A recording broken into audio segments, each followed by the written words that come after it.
Ladies and gentlemen, MAFpod Episode 4, the first solo episode. I'm going to be trying out a new series here. It's going to be based on character breakdowns of TV shows and movie series. So, going a little bit different here, but hey, what can I say? It's hard to get guests on. So, first and foremost, the first of this series is going to be Game of Thrones. I'm going to let you know right away, I'm not going to be just breaking down characters. I'll also break down some of the key moments in the series, and that kind of lends itself to some spoilers. So, spoiler alert. But yeah, let's get into it. So, all the way back, Episode 1, very important, opens up. You've got the dudes in the woods kind of discovering kind of like what looks like the scene of a massacre, and like the White Walkers are coming up on them, and all sorts of crazy stuff happens. One of them gets away, and these are guys from the Wall. If you don't know what that is, it's basically the first line of defense against the White Walkers and the Wildlings. But basically, it's a dude from the Wall. He's a part of the Night's Watch. He gets back to oh goodness gracious, this is gonna kill me. Winterfell. Sorry, he gets back to Winterfell, where the Starks make their home. Also, Winterfell, one of the coolest castles. Almost impossible to take by siege. Just a little tidbit there for you. But yes, makes his way back, gets found by probably the worst person you could have been found by is Ned Stark. Ned Stark, very duty-bound guy, very honor-bound guy. Honestly, one of the characters in the series that gets the most respect from me. I really like the guy. But gets found out by him, and the sentence for deserting the Wall is death. So the guy tries to tell him what was going on, that there were White Walkers and, all this was going on, and they're not having any of it. It sounds like malarkey. And so the sentence is death. And key quote by Ned Stark in this episode is, the man who passes the sentence, the man who passes the sentence must also carry out the judgment, or something like that. And so the judgment for that is death by beheading. And Ned Stark is there accompanied by, who's he got? He's got Bran, Robert Stark, Jon Snow at this point, as well as, the boy, man. What's his name? Of House Greyjoy. Theon Greyjoy. So they've got Theon Greyjoy there. And he brought Bran, which is the second youngest of the Stark brothers, Stark siblings, I guess. Brought him to kind of learn what it's all about being a ruler, because one day he would end up having the title of Lord of Winterfell. So very important stuff there. But considering that scene starts out in Winterfell with the Starks, that's the family that we're going to start out with. And so you've got their patriarch, Ned Stark. Like I said, super honor-bound guy. Not very long-lived, his character. He makes it to, I want to say it's just the end of season 1 is him getting beheaded. But it could have been season 2, so my apologies if I'm wrong there. But Ned Stark is the father of the Stark family. He is in a long line of Stark men to rule over Winterfell. The house words of Winterfell are "winter is coming." In the series, there are long periods of summer, where it's, you know, and it's not necessarily just summer. I mean, there's definitely still places where it's cold and stuff like that. But summer is like where it's tolerable weather and everything like that. And a long winter is typically followed by, or a long summer is typically followed by a long winter. And a winter in this world is, I mean, horrible. People starve. The temperature, babies free. It's literally something that Brandon Stark's, his caretaker, she tells him a story about it. She goes, babies freeze in the mother's arms, and like it gets crazy. But so winter is bad. But winter is coming is their words, because they're always preparing for that. They say, hey, winter's coming, you know, it'll be here eventually. So live every day like you're preparing for it, so that when it does come, you're ready. And so that honestly says a lot about the Stark family in general, and kind of what they're all about. And Ned Stark is like the embodiment of those words. Ned Stark is just like totally honor bound, duty bound, always there and ready, and ready to do the right thing. And very wise, like kind of always knows the right thing to do. He's honestly probably one of the more virtuous characters in the entire show, like as far as somebody that you would actually want to be friends with and know, and like somebody that you could trust as like a good ally. There's not many of them in the series, but Ned Stark is certainly one of them. And if you go back into the lore, Ned Stark was raised in the Riverlands, or in the Stormlands, as the oh god, I can't think of the name right now, but it's like somebody that a family takes in. Ward, I think he was the ward of I think it was Lord Baratheon, or no, Jon Arryn. They were in the Vale. Sorry, Jon Arryn raised Robert Baratheon and Ned Stark. The reason why I came up with the Stormlands thing is because Robert Baratheon and House Baratheon, their castle is in the Stormlands. So, but as far as that goes, these two are raised together, Robert and Ned, and kind of grow up together and have some of the same ideals. And Ned has a beautiful sister, Lyanna Stark, who is like the treasure of the Seven Kingdoms, like absolutely gorgeous, and everybody wants to be with her. And she was promised to Robert Baratheon. And what ended up happening is, and you find out that this is not truly what happened later on, but you find out that Rhaegar Targaryen, who we'll get to the Targaryens here in a bit, but Rhaegar Targaryen had actually like raped and killed Lyanna Stark. And so this starts a whole war of the Seven Kingdoms, and really a rebellion from the north to the south in King's Landing, led by Ned and Robert.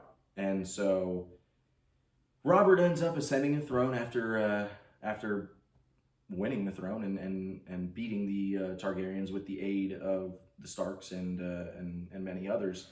And actually, with the aid of somebody who would kind of become a villain in this story, Jaime Lannister. Jaime Lannister, Kingslayer, labeled that because he slayed the Mad King in his throne room by stabbing him in the back. Not a very honorable thing to do, I think we can all agree, but also the Mad King was certainly up to no good. But nevertheless, so back on Ned and Robert, one quick thing about Robert. Robert was nicknamed during that war the Demon of the Trident. The Trident is I believe it's some land in the Riverlands, but came up against a Targaryen force in there, and supposedly with his warhammer that he was like amazing with, slayed like half of the Targaryen force just single-handedly, and it was said that he could just cave in somebody's breastplate with just one swing of his hammer, and that he was like super jacked and like the greatest warrior whenever he was younger and more fit. But we never get to see that Robert, at least not in this series. Hopefully one day we'll be able to check that out. That would be really cool. But no. So Ned Stark helps him out through the whole thing, and actually they win. Robert ascends the throne, and Ned, after a little while of Robert sitting the throne and having actually Jon Arryn as his hand of the king, which is basically like their right hand man, like the one who, I guess, you know, the hand. So right hand. This is my left, but you get what I'm saying. So Jon Arryn gets killed, poisoned by the Lannisters, and after that, Ned Stark, and this is where we get back to Ned, Ned Stark was named the Hand of the King. So Ned Stark gets named the Hand of the King. Everything's kind of, you know, going good. He has to leave. He has to leave Winterfell to assume his duties as the Hand of the King, and leaves in his stead, I believe it is Robert Stark, his oldest son, is the new Lord of Winterfell. And so he makes his way to King's Landing, and kind of like they have to do some politicking and all sorts of crazy stuff, and so just the series goes, and I'm not going to give you every single detail, but it gets to the point where Ned kind of gets tied up by his honor and isn't able to play the game that they do in the capital quite as well as everybody else, because he does it with honor, and it works against him in some pretty bad ways. So now everybody's kind of working against him, because if he just does everything with honor, then it's kind of going to screw up everybody's plans. So they're kind of on him, just trying to get him to play the game and to, you know, let go of a little bit of that honor, and he just won't.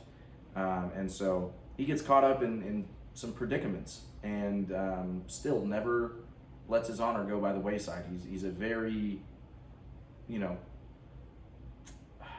he's just a staunch dude. Like, he is good in his values, and you know that he's not going to waver.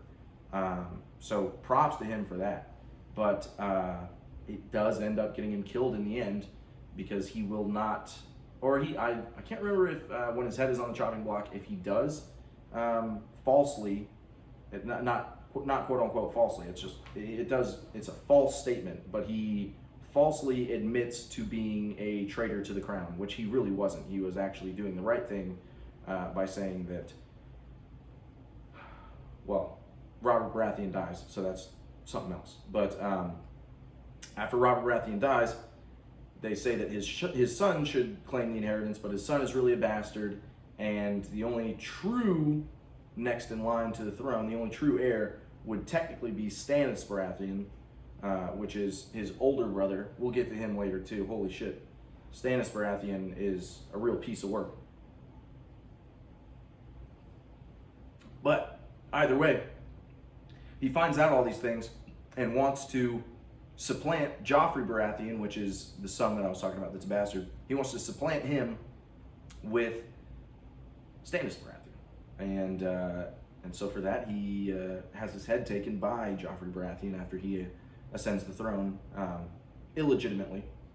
And so it's within, I think, that first season that you lose one of the most like loyal and like truly good characters, and that, I mean, God, that blew people's minds at first. It really did. That you could grow to like a character so much, and you kind of honestly partially think he's going to be like the main character of the story, and then just killed. And that's really where Game of Thrones, you know, started getting a lot of that shock appeal. And I don't think it's just shock. I think it is great for the story, but that's where they started getting a lot of that shock appeal towards the end, where it was like, oh, they'll kill off anybody. Like, don't get comfortable thinking that this character is going to survive, because trust me, dude, they probably won't.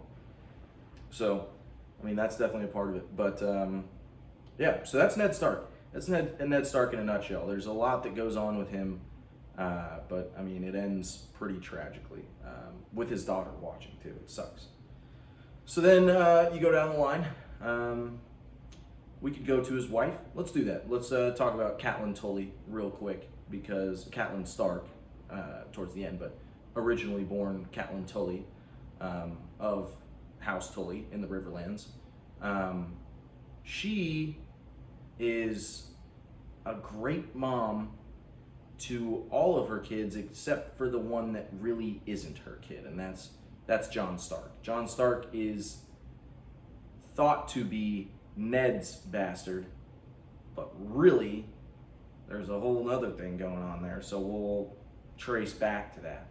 But so it's crazy how mean she is to Jon Snow. Jon Snow is treated horribly by Catelyn Stark. All of her other children she would, kill for, but absolutely, and I can imagine that it would probably be pretty hard to look in the face of a kid that your partner had gone and had with somebody else. That would be real tough. So I get it, but yeah, she throughout the whole series kind of she gives wise counsel to a lot of people. I think that she's a wise lady. She's a fiercely loyal mother. Like, she will not let anybody mess with her kids, unless of course it is Jon Snow.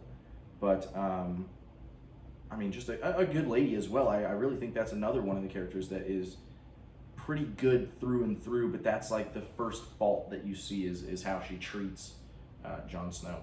So, that part's kind of sad. And she dies tragically, which I'll talk about that here in just a second once we move to the next sibling, which we'll do that right now. Robert Stark.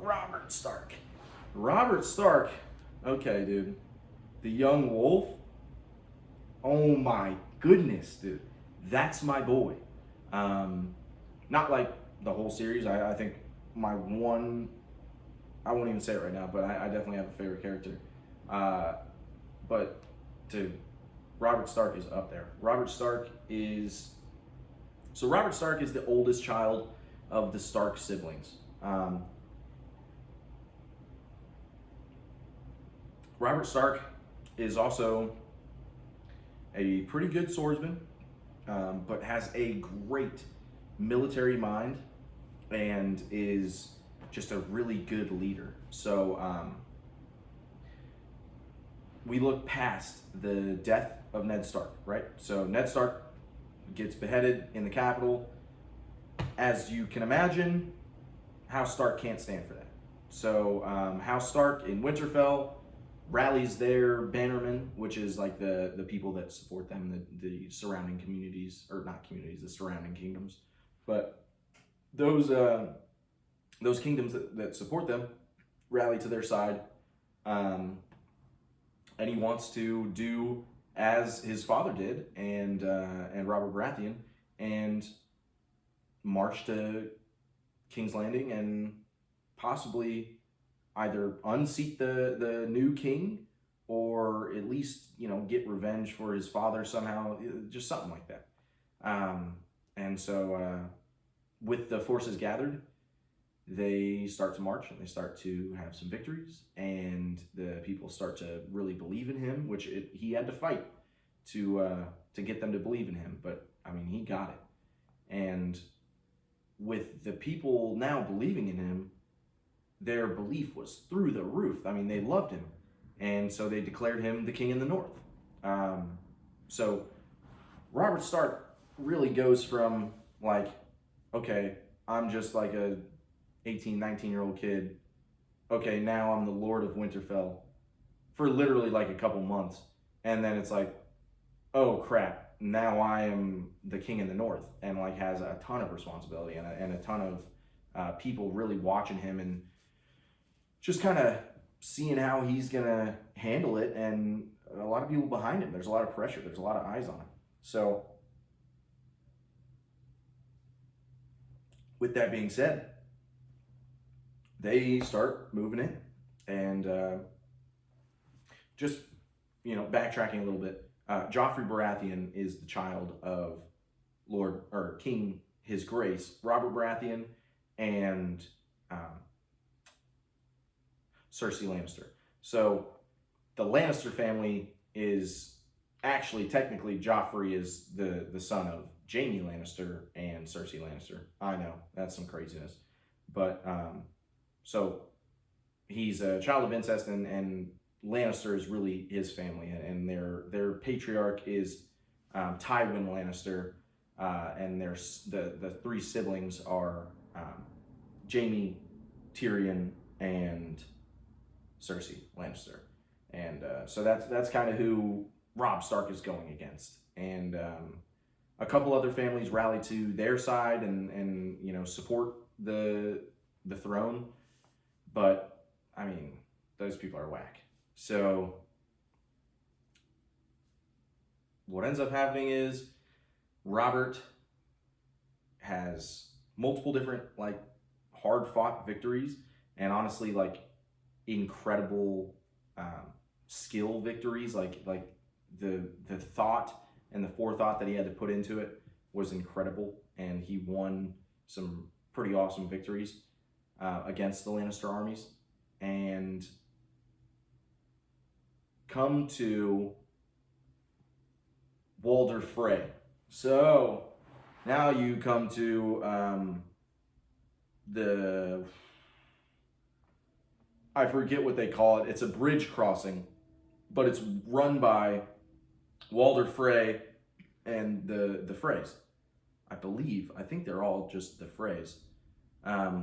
But so this bridge crossing is necessary to continue Robert's invasion of King's Landing and where he's trying to make it to.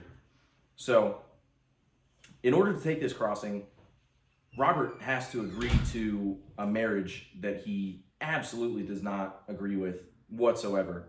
And it's something that ends up causing a whole lot of problems.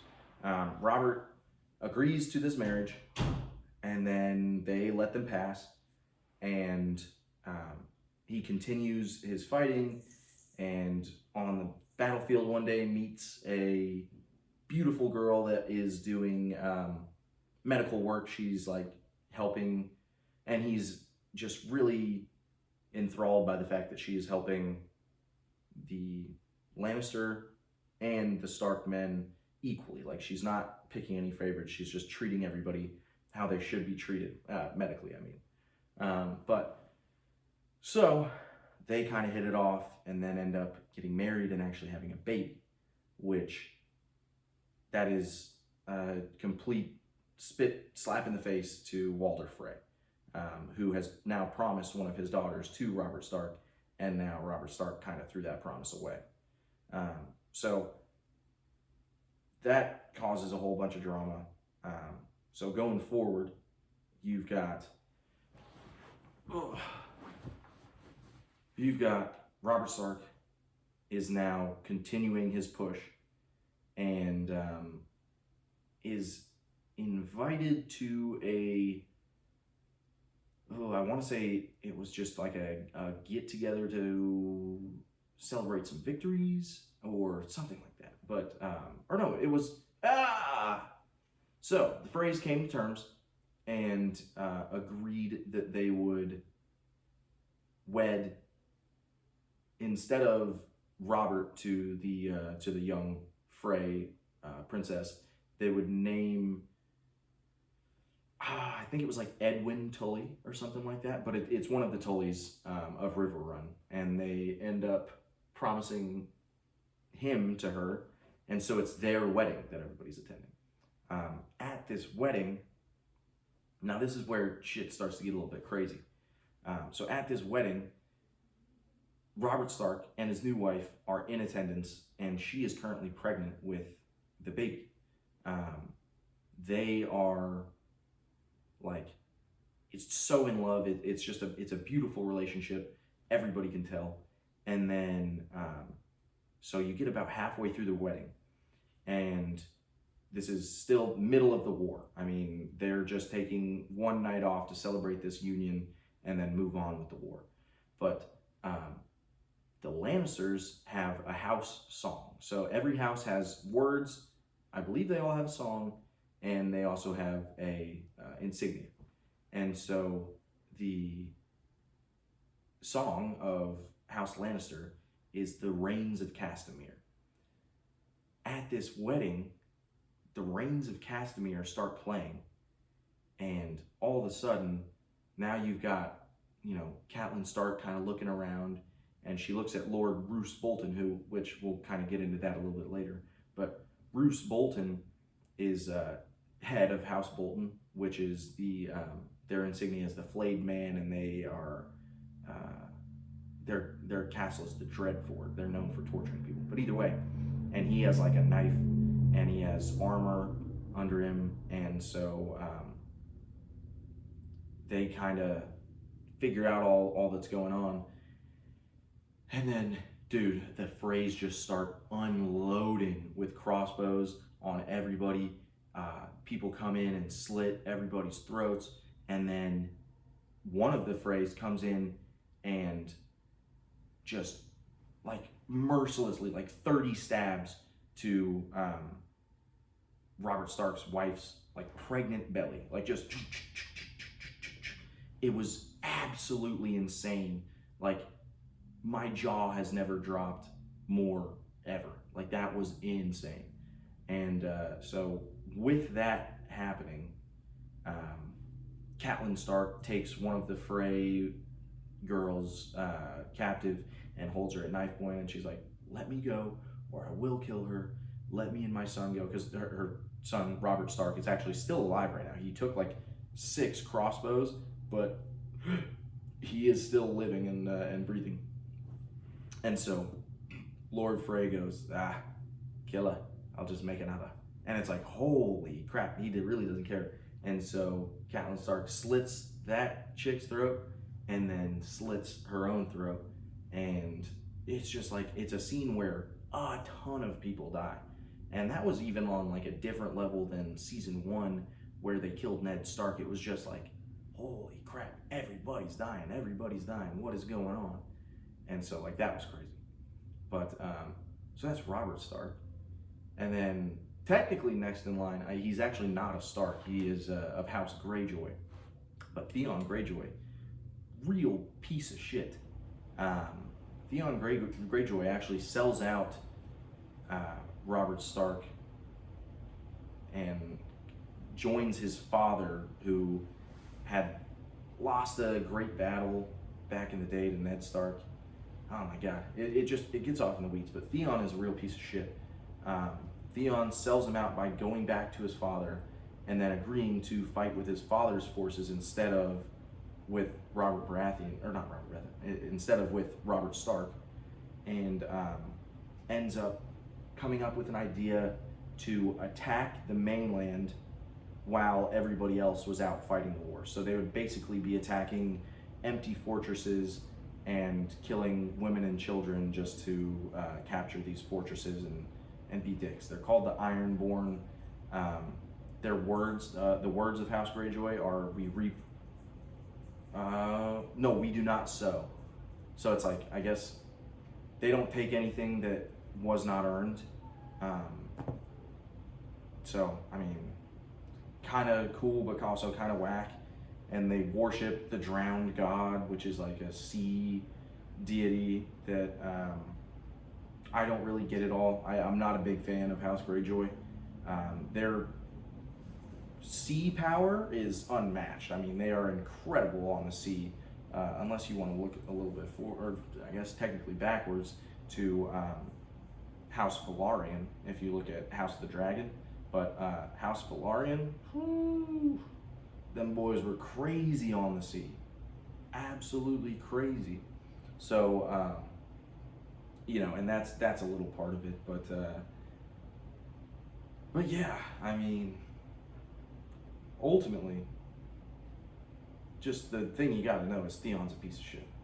Theon sold out his boy, and then like becomes a slave, and like gets tortured all the time, and is still a dick. And then he kind of does have a redemption arc, which by the end you're like, okay, he's not that bad, but also he's still a piece of shit, dude. I don't care. I'm not a big Theon guy. But then now here's where this might end up being a bulk of the episode. I mean, honestly, you might have to do a couple parts to this on the Game of Thrones. So now you're coming into that boy. And of course, I'm talking about Jon Snow. Okay.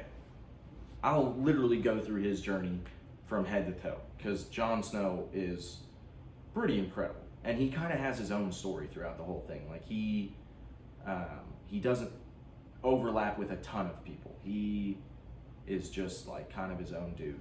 But so, Jon Snow. So, rewind all the way back to when Ned Stark is leaving to King's Landing to fulfill his duty as the Hand of the King. So, as he's leaving to do that, Jon Snow is leaving to go be a part of the Night's Watch. And so, what I had told you, just a little brief history on it, but the Night's Watch is a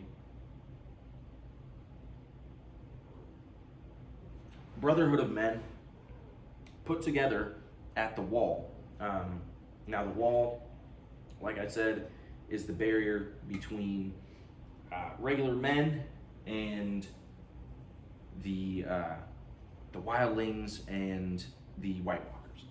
So, these guys, the men of the Night's Watch, are the ones who guard the Wall and make sure that nothing can get over it or through it or whatever. They're basically the true protectors of the realm. They're the ones that are actually like putting their lives on the line. And honestly, you could argue that they're like the most important dudes in the Seven Kingdoms.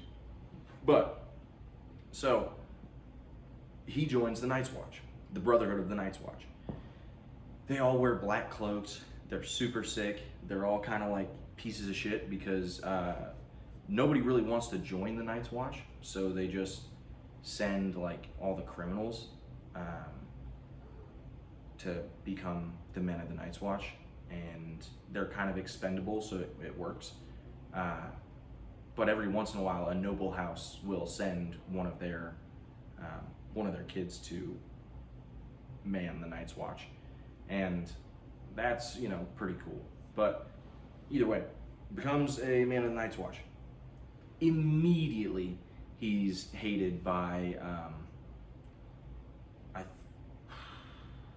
think his name's Crowley. I can't remember, but he is just one of the current leaders of the Night's Watch. He is like the master of the Rangers or something like that.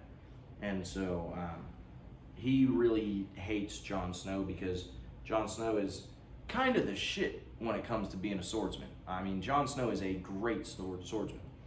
And so this Crowley guy is not real big on him from the beginning because, like I said, great swordsman. Jon is honestly a smart guy. Like, he's not just some bastard. He's a smart dude. He's really good with a sword. He's really good strategically, and he is really good with people, which starts to end up helping him out because he gains some friends in the Night's Watch. Like, you've got Samwell Tarly, which different than Tarly, and you've got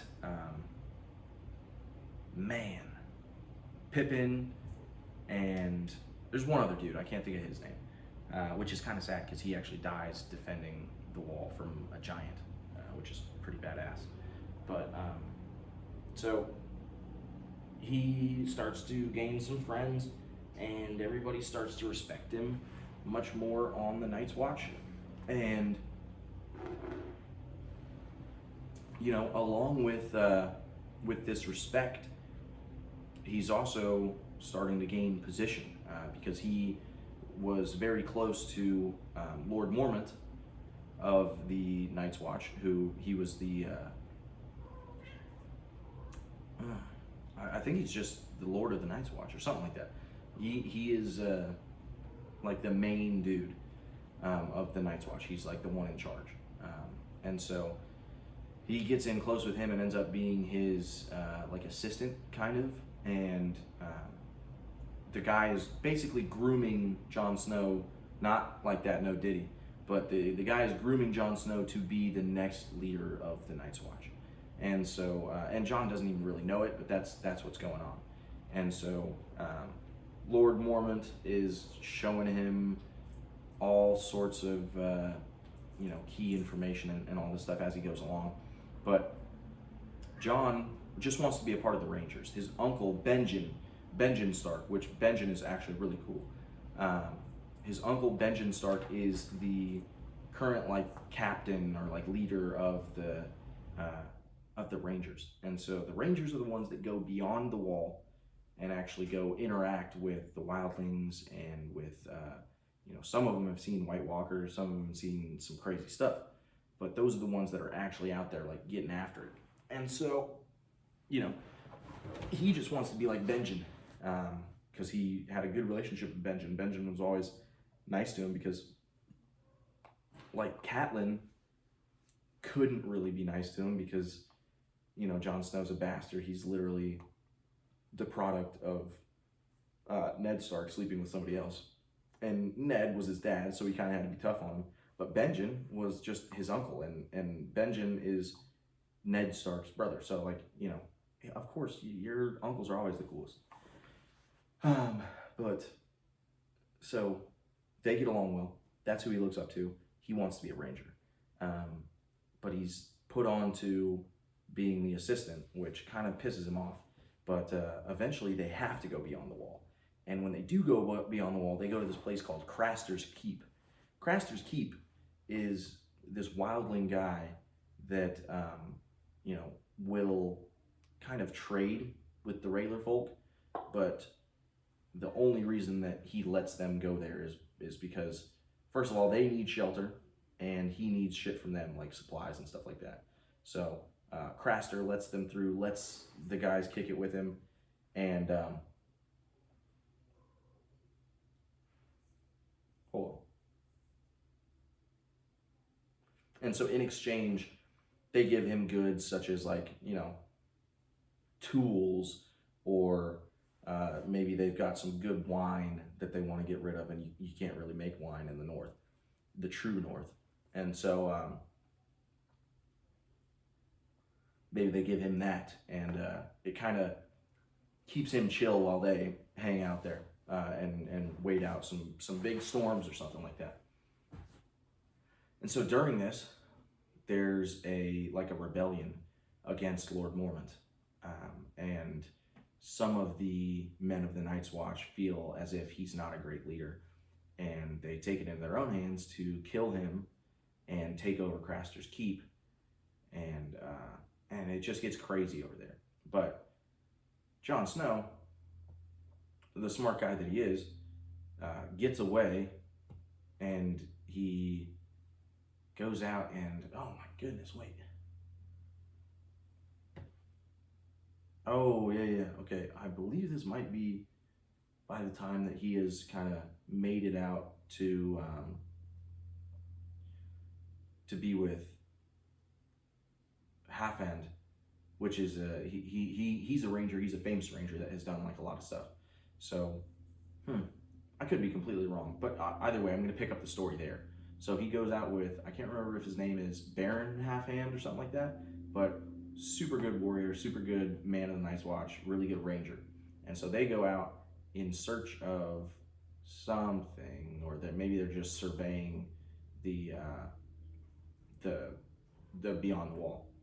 But they go out there, they're out there, searching and doing their thing and kind of keeping on. And they get found by wildlings. One of the wildlings is a female, and actually, Jon Snow takes her prisoner because he couldn't kill her. He just didn't have it in him, but they wanted him to execute her. And so he gets taken along with her, and like they go for a while, but then she leads him into a trap of a bunch of other wildlings, and so the wildlings take him prisoner and then bring him back to the king beyond the wall. And so now this is where things start to get serious for Jon Snow. So the king beyond the wall used to be I thank God I remembered his name. So he used to be a man of the Night's Watch and is now like kind of joined forces with the wildlings and has banded together all of the wildling tribes. His name is Mance Rayder. Mance Rayder is he's just like a great leader. He unified the entire north of the wall and got them all together, working together. And so Jon Snow has a sit down with him and is seeing all of these things that he's, just now seeing for the first time. We're talking about giants. We're talking about the Thenns. Thenns are wildlings that only do cannibalism. They're on the carnivore diet, but we're on the menu. It's crazy, dude. And so the Thenns, like he gets to meet all these different wildlings. It's crazy. So he ends up talking with Mance Rayder and talking about how if there really is and so Mance Rayder is telling him about like, hey, this is much bigger than you or me. There's something coming from beyond the wall that we need to be on the lookout for. And he's talking about the White Walkers, which the White Walkers are this ancient, I'll explain it real quick. I'll just do the down and dirty explanation. There were two ancient races, like the Children and the White Walkers. And they might be like the Children of the Tree or something like that, and the White Walkers. Or the Children of the Tree and men. And the Children of the Tree actually created the White Walkers. And like, the White Walkers are crazy. The White Walkers are just evil beings that are like out to kind of turn the whole world undead. Like they create basically zombies out of people when they kill them. And so the White Walkers are just they're evil. That's all you really got to know. And so Mance is warning Jon Snow about all of these possible threats and like, hey, we need to just team up and get this done. And Jon doesn't really fully believe him at this point, so they're like kind of operating on like a fundamental mistrust between the both of them. But they do agree to kind of work together. And so Jon kind of gets to live as a wildling for a little while and eventually makes it back to the wall, where he scales the wall with a couple different people. He scales the wall with his like wildling girlfriend and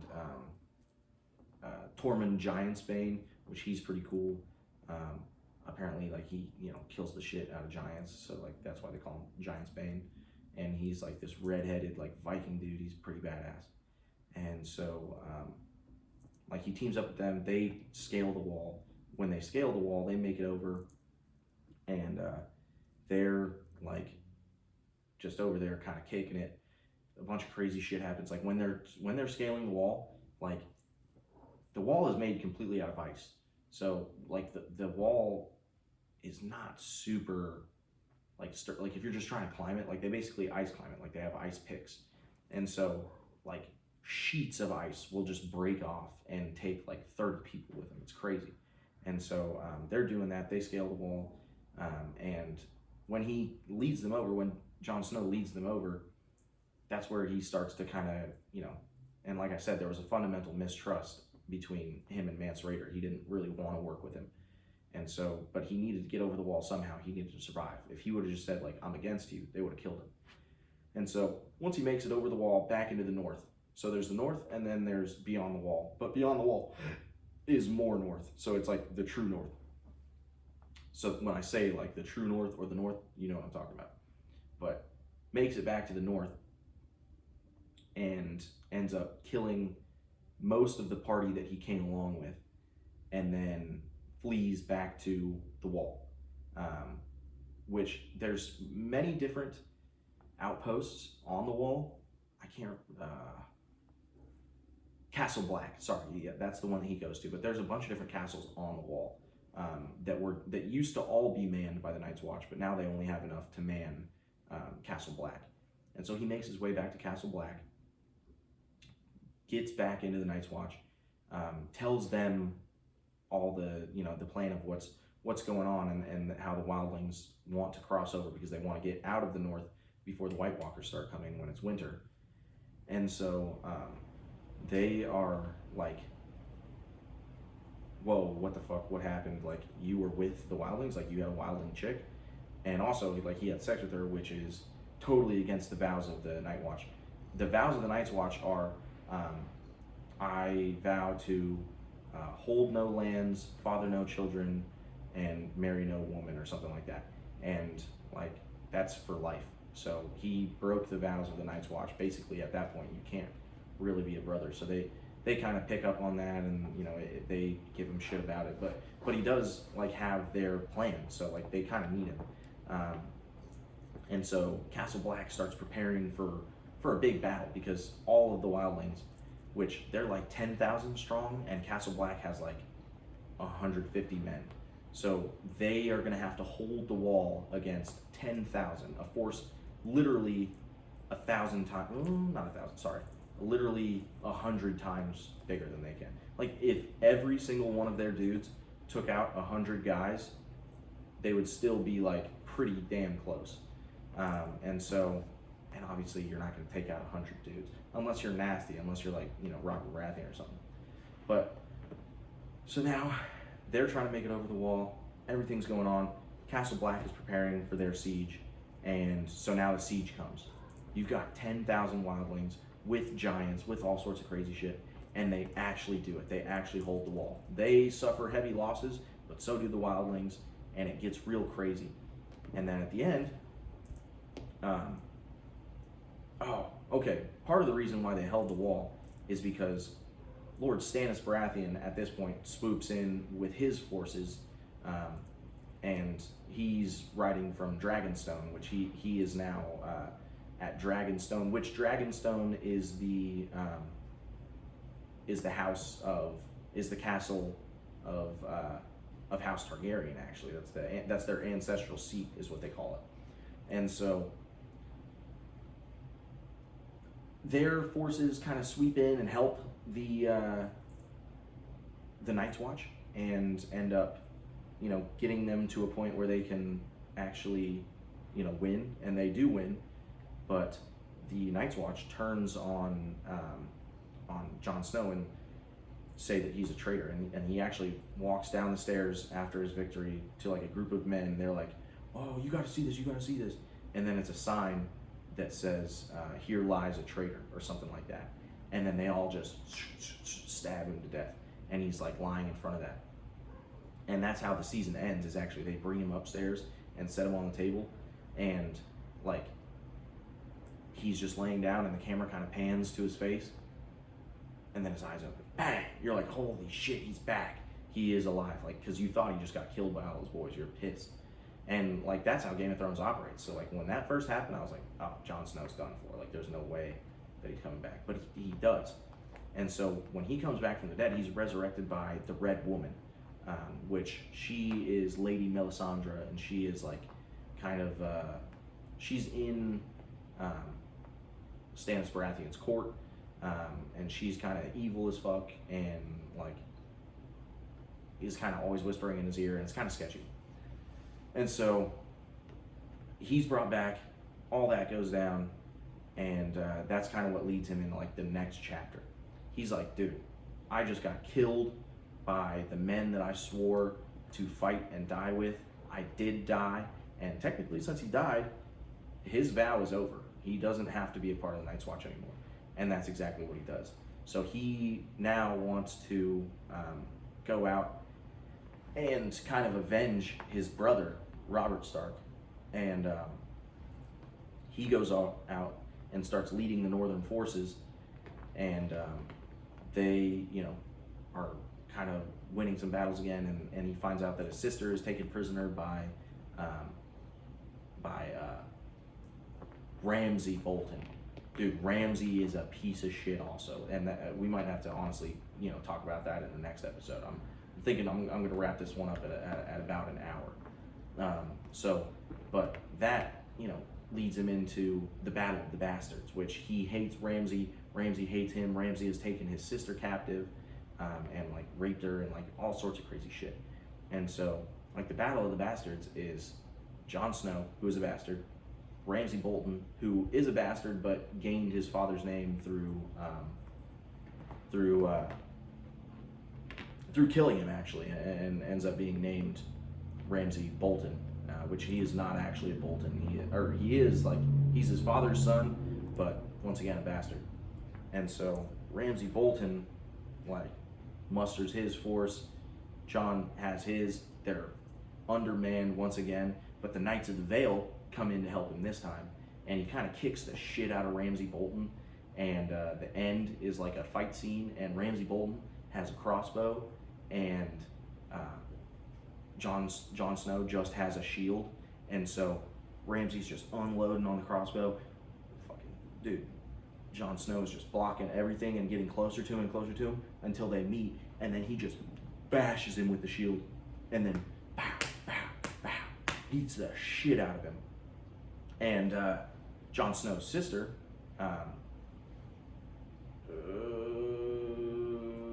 frick, because you've got, what do you got? Robert Stark, Bran Stark, Jon Snow, Arya Stark, and Sansa Stark. So Sansa, now Jon kind of turns him over to her for her to get her revenge. She puts him in his kennel, which he has like a bunch of hunting dogs that he always sicks on his enemies and like has them eat them. It's pretty messed up. But basically, she sits him in his kennel with him tied up. The dogs haven't been fed in like 3 days. He's like, these are loyal hounds. They'll never turn on their master. They know who I am. And she goes, well, we'll see after they haven't eaten for 3 days, and opens all the kennels. And then they just feast on him, like just eat his face off. It gets crazy. And so, he kind of gets his just desserts. And then this is where, Jon Snow really starts to become a very formidable force. And now he wants to take the throne, or at the very least free the North and kind of move into that area of things. And it goes well. But so, that's about all that I'll get into for this episode. And I know it's kind of a short one as far as the last couple that I've been recording, but I've got some people here, and I've got some guests over, and so I don't want to be rude to them. But yeah, Game of Thrones, a lot of characters to break down. I only got through like 3 today, so I'm sorry about that. But really interesting. If anybody likes this series, let me know. If you don't, and you don't want to hear about this, let me know. Or if there's a specific series or movie series that you'd like me to go through, I can totally do that. I feel like I have a ton of pop culture knowledge, so I'm thinking, and let me know what you think, but I'm thinking Harry Potter, Star Wars, some of those other ones, and I can definitely get into those. Or if there's any other topics you'd like me to explore, if it's something I know at least something about, I'll try to do it, or get a guest on who does know about it. So, and if you'd like to be a guest on the podcast, always reach out. We'll see what we can do. But yeah, I think that's gonna just about wrap it up for tonight, guys. So that is MAFpod Episode 4, first solo episode. I know it's kind of a lot, and I was probably all over the place, but yeah, I just had to get it out there, get a feel for how this series is gonna go. So thank you guys for tuning in, and have a good night.